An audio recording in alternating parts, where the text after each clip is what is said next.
Hello, welcome to my channel Debrati's little world. চলো আজকে তোমাদের একটা খুব সুন্দর একটা মিষ্টির রেসিপি তোমাদেরকে আমি শেখাবো। এটা হয়তো অনেকে জেনে থাকবে, কিন্তু আমাদের কাছে নতুন, তোমাদেরও আশা করি ভালো লাগবে। তো মিষ্টিটা বানানোর জন্য প্রথমে এখানে আমের পাল্পগুলোকে ভালো করে খোসা থেকে চেঁচে বের করে নিতে হবে। এখানে আমি 3টে আম ব্যবহার করেছি। এরপরে লাগবে 2 প্যাকেট দুধ। এখানে তোমরা যে কোনো দুধ ব্যবহার করতে পারো, আমি এখানে 10 টাকার আমুল স্প্রে ব্যবহার করেছি। আর তারপরে লাগবে পনিরগুলোকে ভালো করে ডুমো ডুমো করে কেটে নিয়েছি। তোমরা চাইলে এর থেকে ছোট করেও কাটতে পারো। এখানে আমি কিছুটা চিনি নিয়ে নিয়েছি। তোমরাও তোমাদের মিষ্টিটা পরিমাণ মতো বুঝে তোমরা চিনিটা নিয়ে নিও। এছাড়াও লাগবে এখানে নারকেলের কুড়ো। এখানে আমাদের এখানেতে ডাস্ট নারকেলের কুড়ো কিনতে পাওয়া যায়, তোমরা যদি চাও তোমরা কুড়িয়েও নিতে পারো। আর লাগবে দুধ। এখানে বলে রাখি, আমরা দুধটাকে চিনি দিয়ে ভালো করে এটাকে ফুটিয়ে নিয়েছি। একটু মোটা হয়ে যাবে তখন এটা নামিয়ে দিতে হবে, নামিয়ে ঠান্ডা করে নিতে হবে। এরপরে যেটা মেন উপকরণ সেটা হলো পাউরুটি। তো পাউরুটিটাকে আমি কিভাবে কাটছি তোমরা দেখে নাও। সাইডের যে শক্ত অংশটা থাকে সেটাকে কেটে বাদ দিয়ে দিচ্ছি ছুরি করে। আর ভেতরের যে চৌকো অংশটা সেটা আমাদের লাগবে এই রেসিপিটা তৈরি করার জন্য। তো আমি এখানে প্রসেসটা তোমাদেরকে দেখিয়ে দিয়েছি ভিডিওতে, তোমরা ভালো করে দেখে নাও যে কিভাবে কাটছি।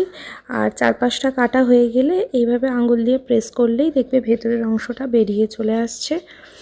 চলো তোমাদেরকে আর একটা দেখিয়ে দিই কেটে যে কিভাবে আমি কাটছি। তোমরা ভালো করে প্রসেসটা দেখে নাও। খুব একটা শক্ত নয়, তবে হ্যাঁ, একদম আলতো হাতে খুব ধৈর্য ধরে এই কাজটা করবে, কারণ যদি মাঝখান থেকে ছিঁড়ে যায় পাউরুটিটা তাহলে কিন্তু সেটা আর কাজে লাগবে না। এই রেসিপিটা আমি আমার পিসিমণির কাছে, মানে ছোটুর কাছে এটা শিখেছি। আমি তোমাদের গ্যারেন্টি দিতে পারি তোমাদের খুব ভালো লাগবে, এটা করে তোমরা দেখো কিন্তু। তো দেখো এইভাবে আমি বেশ কয়েকটা পিস কেটে নিয়েছি। তোমরাও প্রথমে পাউরুটিগুলো এরকম চৌকো চৌকো করে কেটে নিও। তো এরপর একটা পেস্ট বানাতে হবে। পেস্ট বানানোর জন্য যে আমের পাল্পগুলোকে বের করেছিলাম সেগুলো, পনির, গুঁড়ো দুধ আর সামান্য চিনি, কারণ এর প্রত্যেকটা উপকরণই মিষ্টি হয়, তো সেজন্য সামান্য চিনি আমি এখানে অ্যাড করেছি। এতে জল অ্যাড হবে না। যদি তোমাদের মনে হয় তোমরা জল দিতে পারো, তবে সেটা খুবই সামান্য পরিমাণে, কারণ তোমরা দেখে বুঝতেই পারছো যে এই মিশ্রণটা খুব একটা পাতলা হবে না, একদম পাতলা মিশ্রণ হবে। তো এরপরে বলে রাখি তোমাদের আসল প্রসেসটা, যেই পাউরুটিগুলো আমরা কেটে রেখেছিলাম পিস করে, সেগুলো ওই যে দুধটা আমি করে রেখেছিলাম মোটা করে, তো সেই দুধটার মধ্যে ডুবিয়ে ভালো করে এইভাবে হাতের সাহায্যে চিপে নেবে, যাতে ভেতরে সেভাবে কোনো দুধ না থাকে। তো দেখতেই পাচ্ছ আমি কিভাবে চিপে নিচ্ছি। এরপর এটা একটা প্লেটেতে রেখে আমি যেই মিশ্রণটা তৈরি করলাম মিক্সিতে, তো সেই মিশ্রণটা একটা চামচে করে নিয়ে আমি এই পাউরুটির মধ্যে ভালো করে লাগিয়ে দিচ্ছি। এরপরে পাউরুটিটা 2 ফোল্ড করে নিতে হবে রোলের মতো। যেহেতু পাউরুটিটা আগে থেকেই ভিজে রয়েছে, অতএব এটা করতে কোনো অসুবিধা হবে না। দেখো আমি ভালো করে দেখিয়ে দিচ্ছি, খুব ধীরে ধীরে তোমাদের বলে দিচ্ছি, খুব ধীরে ধীরে আমি পুরো ভিডিওটা তোমাদেরকে দেখিয়ে দিচ্ছি। তোমাদের আশা করি কোনো অসুবিধা হবে না। তো দেখতে পেলে এরপরে রোল করার পর এটাকে ওই যে নারকেলের গুঁড়োগুলো ছিল, তো সেই নারকেলের গুঁড়োর উপর ভালো করে কোট করে নিতে হবে। তবে খুব মোটা কোট হবে না, একদম হালকা করে লাগিয়ে নেবে, তবে দেখবে গোটা সাইডটা যেন নারকেলের কুড়োগুলো লাগে। তো এইভাবেই আমি সবগুলোই করে নিয়েছি। দেখতেই পাচ্ছ কেমন সুন্দর দেখতে হয়েছে, ভীষণ সুন্দর দেখতে হয় এটা।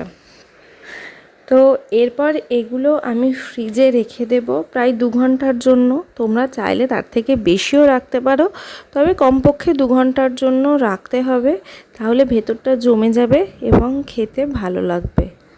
এখানে তোমাদের একটা ছোট্ট টিপস দিয়ে রাখি, যদি তোমরা 2 ঘন্টার জন্য রাখো তাহলে এটা ডিপ ফ্রিজে রাখার চেষ্টা করবে। আর যদি বেশ কিছুক্ষণ সময় তোমাদের হাতে থাকে তাহলে এটা নর্মাল ফ্রিজে রাখলেও চলবে। তো যাই হোক, এটা আমি 2 ঘন্টা পর ফিরে এসেছি। দেখতে পাচ্ছ কতটা সুন্দর জমে গেছে এটা। ভেতরের যে মিশ্রণটা তৈরি করেছিলাম সেটাও জমে গেছে এবং সত্যি বলতে খেতে অসাধারণ। তোমরা খেয়ে দেখতেই পারো, একবার প্লিজ করে খেয়ে দেখো। প্রতিটা জিনিসের ফ্লেভার তোমরা এখানে আলাদা আলাদা করে বুঝতে পারবে। যাই হোক, ভিডিওটা ভালো লাগলে অবশ্যই লাইক শেয়ার কমেন্ট করো। আর যারা আজকে আমার চ্যানেলে নতুন আছো তারা প্লিজ একটা সাবস্ক্রাইব করে দিও। আজকের মতো এই পর্যন্তই, টাটা।